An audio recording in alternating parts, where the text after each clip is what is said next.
today I have what for you? Today I have some important questions on 18th century or neoclassical age, and I think you are getting my voice. So today I will discuss with you the 18th century or neoclassical age. Yeah, you can say Augustan age. That was the age of Dr. Samuel Johnson, the age of Alexander Pope. Uh, the 18th century जो है उस 18th century को क्या कहा गया? The 18th century in England is called classical age. जो 18th century है उसको इंग्लैंड में क्लासिकल एज कहा गया, या दूसरा आप कह सकते हैं कि ऑगस्टन एज कहा गया। क्या कहा गया? क्लासिकल एज और Augustan as. So this is a very significant point whenever you go with this century, या whenever you go with neoclassical age or Augustan age, always remember that कि जो neoclassical age है, जो Augustan age है, एक किस समय की देन है? 18वीं शताब्दी की देन है। 18वीं शताब्दी में इसको क्लासिकल एज इसलिए कहा गया कि जो 18th सेंचुरी के राइटर्स है, जैसे अलेक्जेंडर पोप और उनके फॉलोअर्स, वे सारे के सारे लोग जो है किसको फॉलो करते हैं? क्लासिक लिटरेचर को फॉलो करते हैं। They all follow classic literature, इसलिए इसको क्लासिकल एज कहा गया। They all follow classic literature. इसको ऑगस्टन एज क्यों कहा जाता है? इसको ऑगस्टन एज इसलिए कहा जाता है क्योंकि जो उन्होंने क्लासिक लिटरेचर फॉलो किया, दैट वाज एसोसिएटेड विद रोम। और रोम में एक किंग ऑगस्टस थे। उनके जमाने में जो लिटरेचर में जो तमाम पैटर्न हुआ, लिटरेचर में जो तमाम लिटरेरी डिवाइसेस यूज किए गए, या जो वे ऑफ राइटिंग था, उसको अलेक्जेंडर पोप और उनकी टीम ने 18वीं शताब्दी में इंग्लिश लिटरेचर में फॉलो किया। इसीलिए इस एज को ऑगस्टन एज भी कहा जाता है। इसके अलावा इस एज को हम एज ऑफ सेंसिबिलिटी भी कह सकते हैं।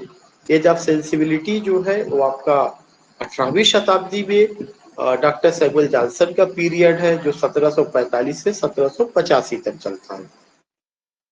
और जो एज ऑफ सेंसिबिलिटी है उसको age of doctor Samuel Johnson के भी नाम से जाना जाता है। एज ऑफ सेंसिबिलिटी को सेंसिबिलिटी इसलिए कहा गया क्योंकि यह जो एज था, एज ऑफ रीजन था, एज ऑफ गुड सेंस था, इस वजह से इसको कहा गया। तो I would like to tell you कि जो 18th सेंचुरी है, the 18th century in England is called the classical age. England का उसको क्लासिकल एज कहा गया। जो क्लासिकल एज है उससे क्या मतलब है?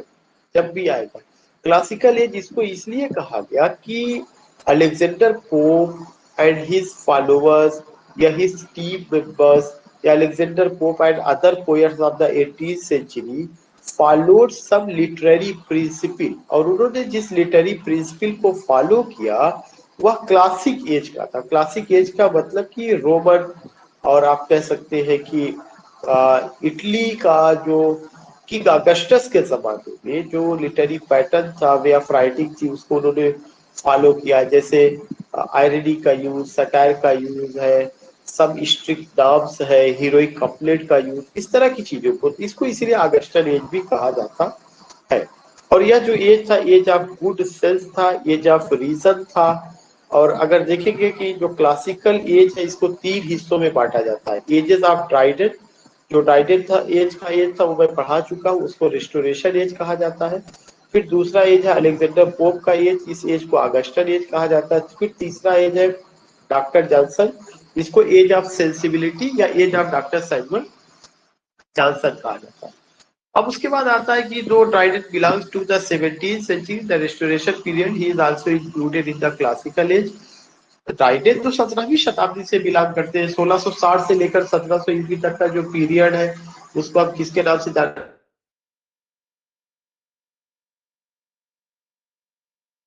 हैं? That's highly significant. और उसमें उसमें जो इंपॉर्टेंट चीज है वो क्या ध्यान में रखना है? वो इस चीज को ध्यान में रखना है कि रेस्टोरेशन एज 17वीं शताब्दी का तो है, लेकिन उसकी वही कैरेक्टरिस्टिक्स है जो ऑगस्टन एज का है, जो एज ऑफ अलेक्जेंडर पोप का है। मैंने आपको पहले ही बता दिया कि सारे लोगों ने जो चीजों का यूज किया है वो आयरनी है, सटायर है, हीरोइक कपलेट है, स्ट्रिक्ट पोएटिक नाम्स है, और बैनर है, ह्यूमन नेचर है, इस सब का यूज किया गया है। अब उसके बाद कुछ क्वेश्चंस है जो आपको ध्यान में रखना है। पहला क्वेश्चन है कि which title was Given to 18th century, 18th century को कौन सा टाइटल दिया गया? क्लासिकल एज दिया गया है, ऑगस्टन एज बिल्कुल सही है। 18th सेंचुरी को दोनों दिया गया, बोथ ए एंड बी। 18वीं शताब्दी को हम क्लासिकल एज और ऑगस्टन एज दोनों एज के नाम से जानते हैं या वो करते हैं। नेक्स्ट क्वेश्चन है कि 18th century literature is also called, 18वीं शताब्दी को और किस नाम से जाना जाता है? Age of good sense, age of reason, बिल्कुल सही, अभी हम लोगों ने पढ़ा हुआ था। 18वीं शताब्दी को एज ऑफ गुड सेंस और एज ऑफ रीजन के भी नाम से जाना जाता है। क्यों? चूंकि ये 18वीं शताब्दी की खासियत रही, एज ऑफ गुड सेंस और एज ऑफ रीजन, ये 18वीं शताब्दी की खासियत रही है। तो 1 और 2 आपका क्लियर हो गया कि इसको क्यों कहा जाता है, क्योंकि इस एज में रीजन का यूज किया गया, गुड सेंस का यूज किया गया, this things we see. Next question है कि who belong to the 17th century also included in the classical और ऑगस्टन एज, वह कौन है जो 17वीं शताब्दी से बिलोंग करता है लेकिन उनको क्लासिकल या ऑगस्टन एज में शामिल किया गया? जॉन ड्राइडेन, इनका एज ऑफ रेस्टोरेशन एज या एज ऑफ जॉन ड्राइडेन जो 1660 से 1700 ईस्वी तक रहा, ये पहले भी बताया जा चुका है। नेक्स्ट क्वेश्चन है other great literary figures who dominated the classical और ऑगस्टन एज सक्सेसिवली वर, वे कौन ग्रेट लिटरेरी फिगर्स है जिन्होंने क्लासिकल एज या ऑगस्टन एज में अपना महत्वपूर्ण रोल अदा किया? अलेक्जेंडर पोप और डॉक्टर सैमुअल जॉनसन रहे। तो answer A is right answer. तो you are getting the point कि इसमें क्वेश्चन है अदर ग्रेट लिटरेरी फिगर्स में कौन से ग्रेट लिटरेरी फिगर्स हैं हु डोमिनेटेड द क्लासिकल और ऑगस्टन एज? अलेक्जेंडर पोप और doctor Samuel Johnson. Next question है the classical age is divided into how many period, classical age को कितने हिस्सों में बांटा जाता है? 3 पीरियड्स में बांटा जाता है। वो 3 पीरियड कौन कौन से? रेस्टोरेशन एज और एज ऑफ ड्राइडेन, और फिर उसके बाद आपका कौन सा एज आता है? दैट इज ऑगस्टन एज और एज ऑफ अलेक्जेंडर पोप। तीसरा आता है एज ऑफ सेंसिबिलिटी और age of doctor Samuel Johnson. The ages of Dryden, Pope and doctor Johnson are included in which period? करें कि जो एज है जॉन ड्राइडेन का और डॉक्टर जॉनसन का 21 पीरियड में आता है, 18वीं शताब्दी में आता है। तो C is the right answer. Age of Dryden also deal with which period?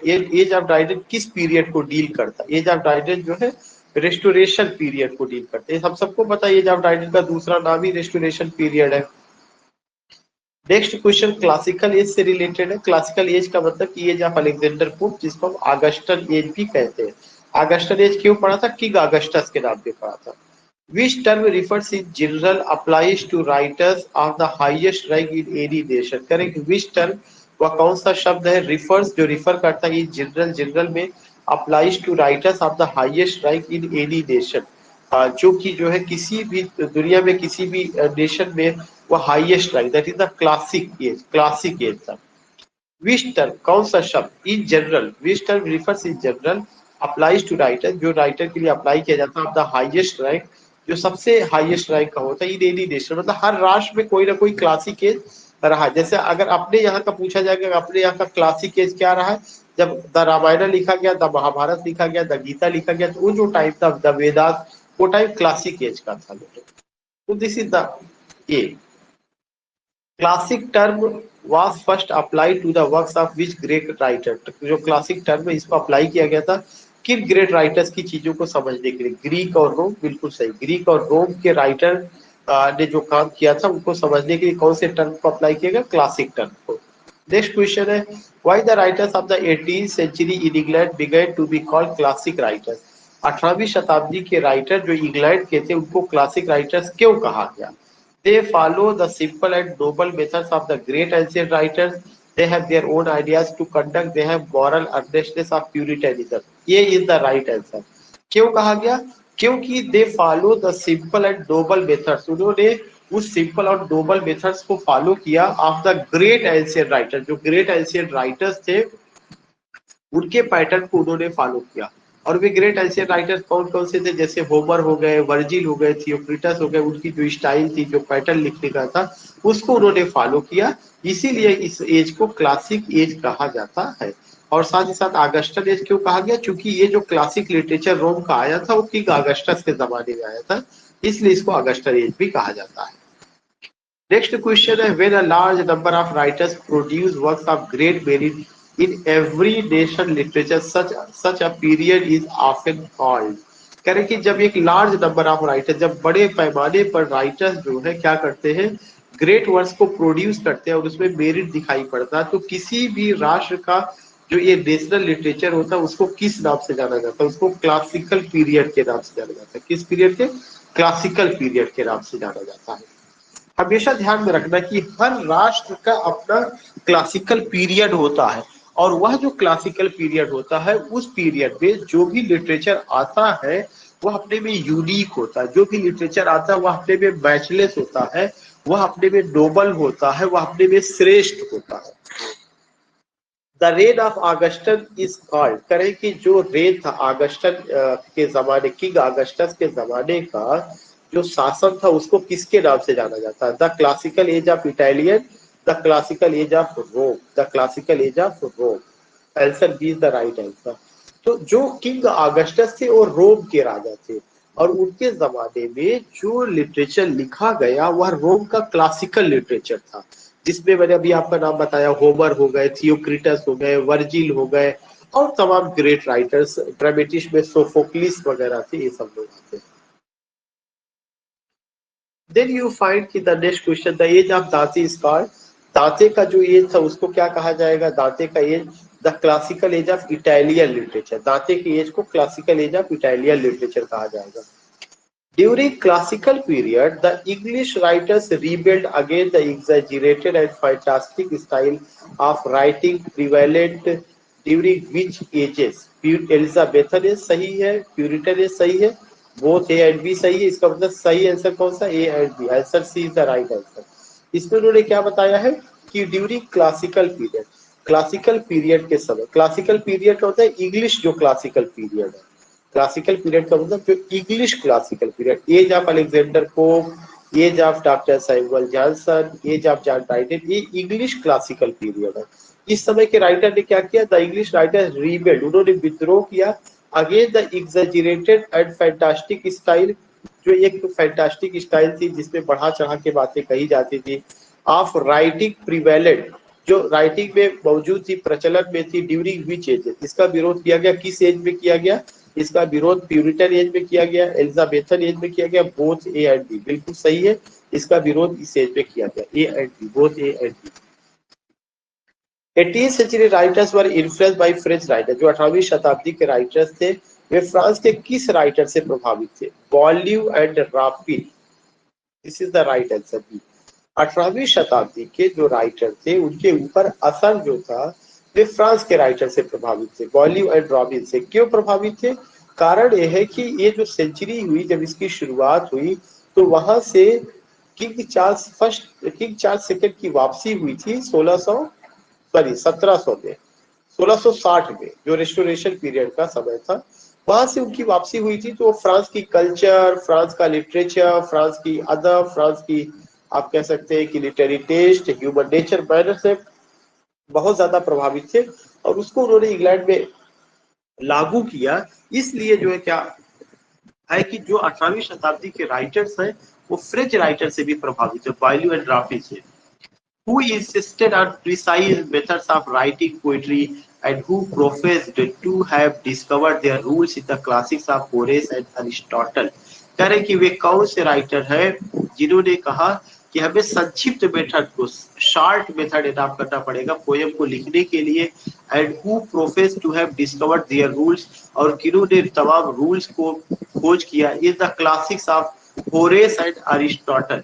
Horace और अरिस्टोटल का जो चीजें थी, जो बड़े राइटर है जैसे होरेस हो गए, अरिस्टोटल हो गए, ये जो राइटर्स थे होरेस और अरिस्टोटल, इनके पैटर्न को किसने फॉलो किया? कहाँ के राइटर ने फॉलो किया? फ्रेंच राइटर्स ने फॉलो किया, फ्रेंच राइटर्स ने इनको फॉलो किया।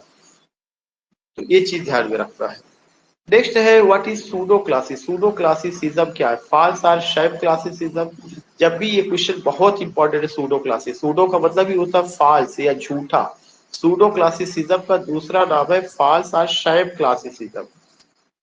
ऐसा क्यों कहा गया pseudo classes? Neo classical age को सूडो क्लासिसिज्म भी कहा जाता है। क्यों कहा जाता है? कारण है कि जो नियो क्लासिकल एज है ये दिखावटी पर वाला क्लासिक था, ये रियल क्लासिक नहीं था, इसीलिए इसको सूडो क्लासिसिज्म कहा गया। तो अगर कभी भी क्वेश्चन आता है सूडो क्लासिसिज्म किसको कहा जाता है, डियो क्लासिसिज्म को कहा जाता है, जो अलेक्जेंडर पोप का जमाना था, जो ये डॉक्टर सैमुअल जॉनसन का जमाना था, जो आपका जॉन ड्राइडेन का जमाना था, उसी को दूसरा नाम क्या है, सूडो क्लासिसिज्म। सूडो का मतलब क्या होता है, फॉल्स, रियल ना होकर के उसका डुप्लीकेट। तो मेरे ख्याल से ये आपको समझ में आ गया होगा। Why the classical of 18th century literature writers is called pseudo classicism? 18वीं शताब्दी के जो राइटर्स है उनको सूडो क्लासिसिज्म क्यों कहा गया, क्या रीजन था? Followed the ancient classical writers only in their external performance, lacked their sublimity and grandeur. या ये भी सही है, बी भी सही है, सी, तो answer C is the right answer. इसके दोनों पॉइंट सही है। उनको जो है सूडो क्लासिसिज्म इसलिए कहा गया, कारण है कि ए में देखिएगा, followed the ancient classical writer, उन्होंने एंशिएंट क्लासिकल राइटर्स को तो फॉलो किया, लेकिन only in their external performance, उनके केवल बाह्य परफॉर्मेंस को उन्होंने फॉलो किया। लैक्ड देयर सब्लिमिटी एंड ग्राजियर, और उनके अंदर क्या थी, सब्लिमिटी की कमी थी, ग्राजियर की कमी थी, श्रेष्ठता की कमी थी। तो बोथ ए एंड बी, ये जो है आपका right answer, both A and B. Next है, why 18th century classical age is preferably called the Augustan age. कह रहे 18वीं शताब्दी का जो क्लासिकल एज है उसको ऑगस्टन एज के नाम से क्यों जाना जाता है? Why 18th century classical age is preferably called the Augustan age? The writers only imitated the outward trapping of the ancient writers. They could not get at their inner spirit.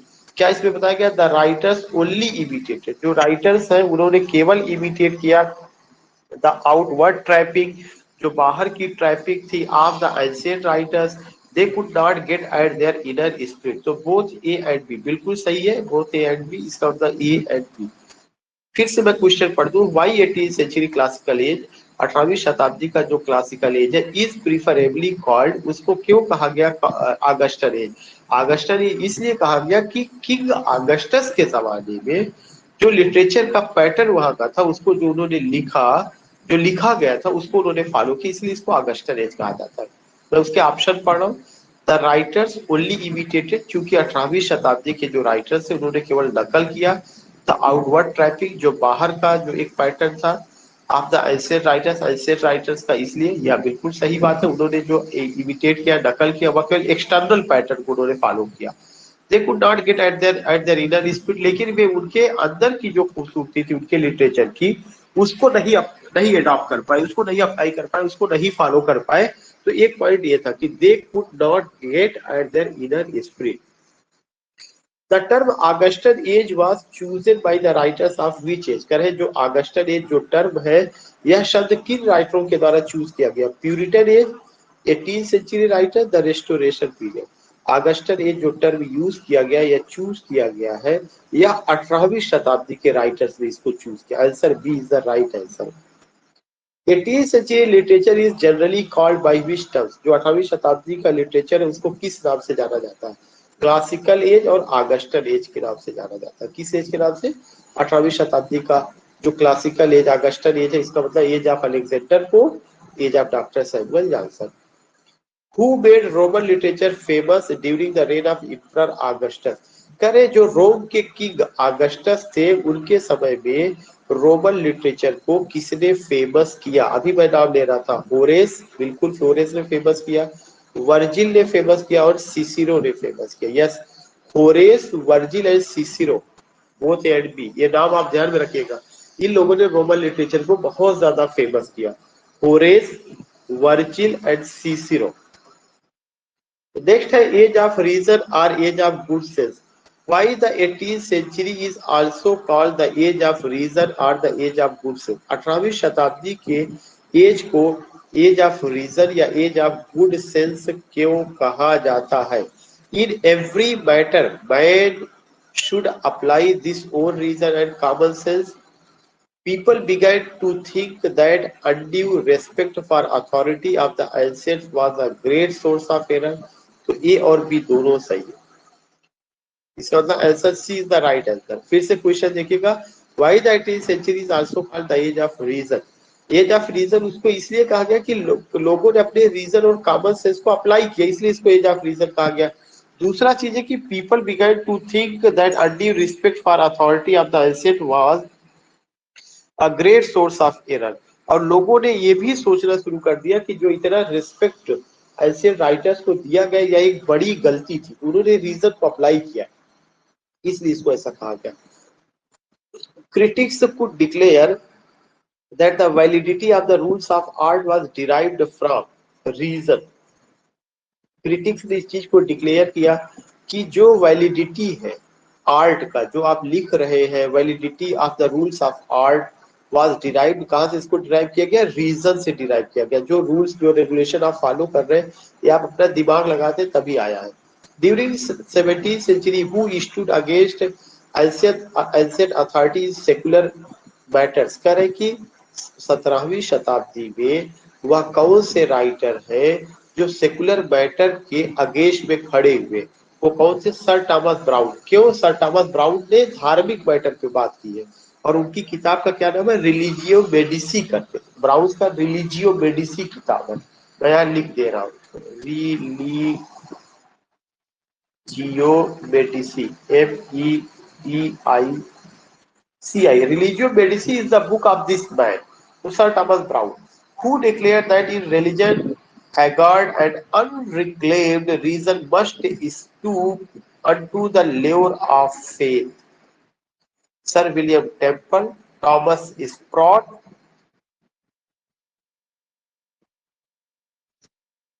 Sir Thomas brown.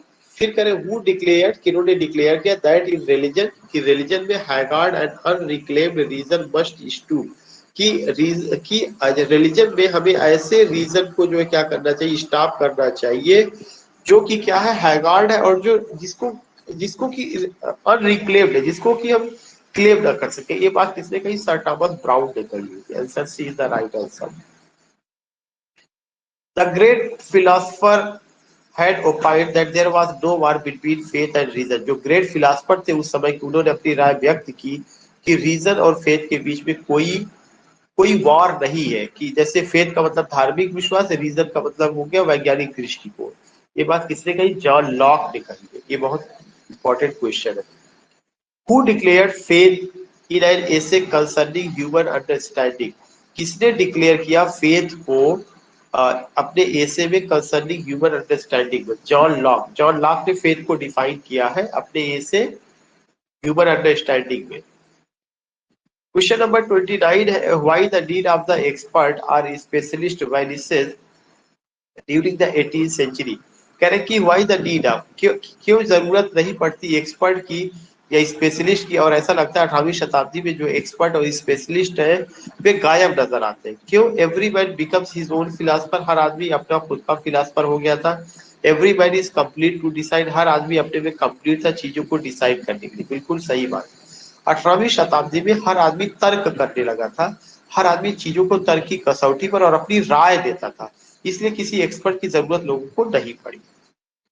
Nature to advantage dressed what oft was thought but never so well expressed, who said the above lines. ये line जो है Pope की है, Alexander Pope की है। Nature to advantage dressed what oft was thought but never so well expressed, बहुत important है, Alexander Pope की है। हु रिमार्क्ड अबाउट ग्रे, करे किसने रिमार्क किया ग्रे के बारे में? ग्रे का मतलब टॉमस ग्रे के बारे में।